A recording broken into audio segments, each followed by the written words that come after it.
Bien, voilà donc la troisième et dernière vidéo par rapport au décryptage de cette collaboration, ce partenariat avec le PAEGSP, NSCPA impliquant la COPECAD et tout. Donc le schéma effectif avec la ferme Haïti qui est égal à la vie de Haïti Sarlu, les producteurs et tout le système.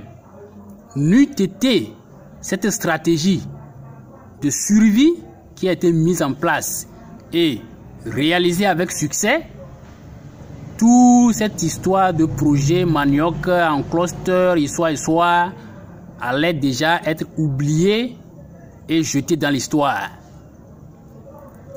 Concrètement, comment ça s'est passé pour que l'on puisse survivre? C'est ce que nous voyons avec ce schéma devenu assez complexe.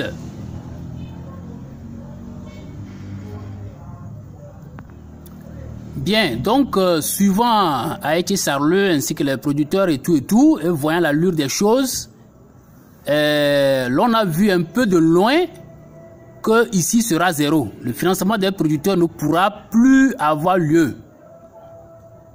Qu'est-ce qu'il fallait donc faire?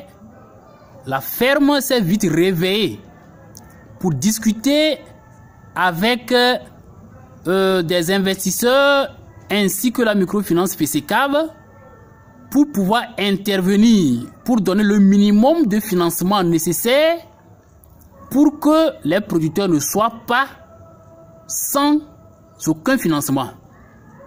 Ce qui conduirait à un découragement, à une déception absolue. Parce qu'ils ont signalé qu'il y a des projets qui sont venus comme ça, qui les ont promis le ciel et la terre, et après ont disparu. D'autres ont même collecté leur argent pour faire leur constitution, histoire, et ont fui avec leur argent et tout. Donc, il y avait assez d'inquiétude, et nous les avons rassurés que non, avec nous, ce serait autre. Avec le PAEGSP, c'est absolument autre. Et voilà, l'on se retrouve devant la réalité où ceci, le financement COPECAD des producteurs, allait être absolument zéro. Et Dieu merci, l'on a réussi à mobiliser 10 millions en faveur des producteurs. Vous verrez ici que la flèche a quitté ici et a rejoint ceci pour aller vers les producteurs. Ça veut dire qu'au-delà de la microfinance FECAV, il y a eu des investisseurs et il y a eu des activités de la ferme elle-même qui ont été mixées pour pouvoir appuyer les producteurs. Au-delà de l'appui des producteurs, vous verrez que la ferme est en interaction aussi avec la société Haïti, c'est-à-dire l'agrégateur. La société Haïti est entendue ici comme Haïti Sarlu. Donc, les autres appuis qui sont allés et aux producteurs et à l'agrégateur en tant que tel s'élèvent à 8 millions. Je dis toujours que nous essayons d'arrondir les chiffres. Donc nous voyons là 8 millions, 10 millions, ça fait 18 millions. Ça fait 18 millions qui ont été mobilisés grâce à la ferme Haïti pour nourrir tout le système. Donc au schéma de départ, il n'y avait pas question de ferme. Donc vu que les choses ont tourné glama, comme l'un de nos experts a l'habitude de le dire, que la ferme s'est réveillée très tôt pour pouvoir mettre en place cette stratégie pour faire survivre le système. Donc vous verrez tout ce qui est en vert là n'était pas prévu au départ.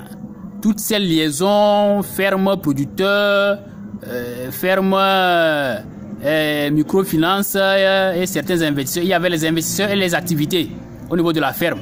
Mais il n'y avait pas la FECAV. Vous voyez?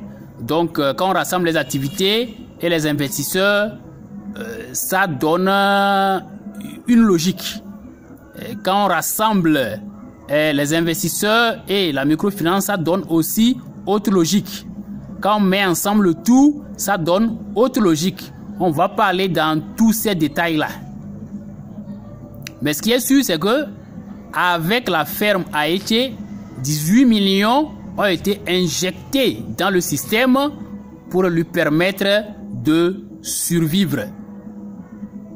Et vous verrez aussi au niveau de l'agrégateur, l'agrégateur a eu à faire un versement direct, ce qui n'était pas prévu au départ. Tout ça, c'est grâce aux interactions avec la ferme Aïché, ce qui a fait monter le remboursement en ce moment-là à 600 000. Nous disons que nous arrondissons toujours les chiffres. Et vous comprendrez là que 600 000 au lieu de 2 millions, il reste 1 400 000 qui constitue la dette de Aïché Sarlu envers la COPEC AD en cette fin 2021. Maintenant, avant, au cours et après le financement FESECAV, il y a toujours eu interaction entre la ferme Aïché et les producteurs. Et après le financement, il y a eu toujours des interactions, il y a eu des retraits par rapport aux appuis qui étaient donnés en amont grâce aux investisseurs et aux activités. Donc, il y a eu des allers-retours de fonds entre les producteurs et la ferme Aïché. C'était ainsi prévu, d'où l'étape centralisation dans la logique du financement. Voilà. Et c'était un peu le schéma conçu par la ferme et qui était en fonctionnement avec les activités et les investisseurs sans impliquer une certaine microfinance que ce soit. Donc c'est avec cette histoire et tout que la microfinance FESECAV a été associée et les fonds ont été gérés en partie comme étant des investissements. C'est tout un ensemble à expliquer à fond à ce niveau-là. Et je précise que les gens peuvent raconter tout ce qu'ils peuvent raconter, leurs imaginations, leurs critiques et tout. Je ne vois pas une stratégie qui puisse permettre la vie au-delà d'une telle stratégie. Et quand j'essaie moi-même de réanalyser, je me dis même que c'est d'inspiration divine. Parce que c'est profond, c'est lourd, c'est complexe, c'est stratégie, que c'est assez réfléchi. Et là, ce n'est que la divinité qui peut inspirer un truc pareil. Ce qui fait qu'au-delà des difficultés qu'on a aujourd'hui en termes de remboursement de ces 10 millions-là à la FESECAV, les producteurs qui nous ont à un moment donné déçus complètement, et ça se comprend du fait que les prévisions de départ n'étaient pas au point, vraiment c'était devenu compliqué. Mais au-delà de tout, nous rendons grâce à Dieu pour avoir survécu. Au-delà de cette réalité, la COPEC AD nous a encore joué de sales tours. Par la suite, nous ferons autre vidéo pour expliquer ça. Dans la logique du remboursement des 1 400 000 qui sont sortis comme dette de cette histoire-là, notre bonne foi qui nous a conduit à vouloir payer ou rembourser cette dette que nous considérons comme causée par la COPEC AD elle-même, cette bonne volonté a été encore mise à l'épreuve par ce que nous appelons le meurtre de la COPEC AD. Et nous ne pouvons pas ne pas le dire parce que nous avons les réalités, nous avons les preuves de ce que nous disons et voilà ce que nous justifions et nous pouvons aller plus en détail. Comme dit, nous reviendrons dans autre